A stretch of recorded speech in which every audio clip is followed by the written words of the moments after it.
If you keep turning into a completely different person the second you like a man, we need to have a conversation, because I refuse to let another intelligent woman temporarily misplace her entire personality over somebody who has not even proven he deserves access to it. And yes, I'm talking to you, because I've been there too.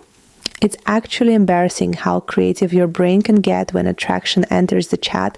Suddenly you're analyzing punctuation, romanticizing bare minimum conversations, replaying a 5-minute interaction like it was directed by Christopher Nolan. Meanwhile, he's just living his life. Listen, your brain is not broken. It's just doing what human brains do when the uncertainty and attraction collide. Psychologists have known forever that intermittent reinforcement is addictive. The unpredictable text, the random attention, the mixed signals.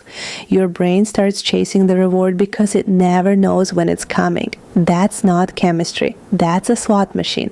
And I don't know about you, but I refuse to become emotionally attached to casino mechanics. Here's the shift that changed everything for me. I stopped asking, does he like me? And started asking, do I even like who I become when he's around? Because that question will humble you. Are you relaxed, funny, honest, or are you performing, editing yourself, waiting for a notification like it's oxygen? If a man introduces anxiety into your personality before he's even introduced consistency into your life, congratulations. He's already costing you too much. One thing nobody tells women is that infatuation makes you assign imaginary value. You don't fall for who he is. You fall for your unfinished prediction of who he could become. Then you start dating the potential instead of the reality. That's why you ignore things you would immediately notice if your friend was dating him. You become the defense attorney for behavior you would normally reject. Suddenly you're saying things like, he's just busy, he's just scared, he's just not good at texting. Fascinating. And yet somehow you're expected to become an FBI profiler just to understand why a grown man disappears for 3 days. I don't have the energy. What also helped me was realizing that attraction is not an accomplishment. Just because someone is attractive doesn't mean they deserve access to your emotions. Your emotions are expensive. They should not be handed out like free samples at the grocery store. Make people qualify for them. I also think women accidentally train themselves to become obsessed by making men the main character too early. You know his favorite music, his childhood trauma, what he ordered for lunch, and you've completely forgotten your own goals this week. Absolutely not.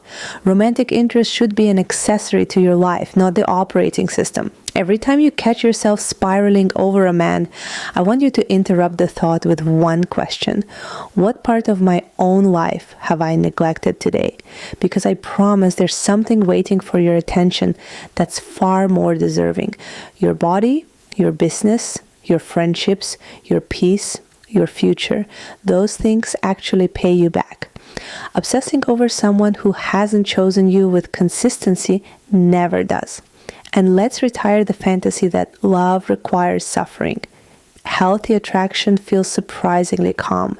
It's exciting, yes, but it doesn't constantly threaten your nervous system. If you need detective skills to figure out whether someone likes you, they're probably not making your life better. Love shouldn't require a conspiracy board with red string connecting screenshots. Here's what I know now. The women who seem impossible to shake aren't usually the prettiest or the loudest. They're the women whose lives remain deeply interesting with or without male attention. They don't disappear into crushes because they have too much going on. Their identity is occupied, their calendar is occupied, their mind is occupied.